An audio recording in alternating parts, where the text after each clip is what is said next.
అవిశ్వాసులకి మన ప్రయత్నాలు, మనం వ్యక్తపరిచే స్పందనలన్నీ పిచ్చితనంగానే కనపడతాయి. పరిస్థితి మొత్తం విషమించుకుపోయినా కూడా ఏం కాదు, నా దేవుడు సాయం చేస్తాడు, ఇంకేం సాయం చేస్తాడు, అంతా మునిగినా సరే దీనికి రెండింతలుగా మళ్ళా కార్యం చేసి నన్ను నిలబెట్టగలుగుతాడు నా దేవుడు అని నువ్వు పలుకుతుంటే వినేవాళ్ళకి, అవిశ్వాసులకు ఒళ్ళు మండిపోతా ఉంటది. కానీ చెప్పనా, నువ్వు నమ్మిందే జరిగిద్ది. కాకపోతే కొంచెం టైం తీసుకోవచ్చు.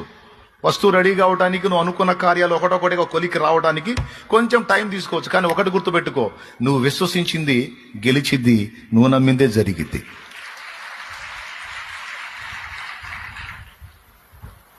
నిన్ను ఎగతాళి చేసిన అన్యులది జరగదు.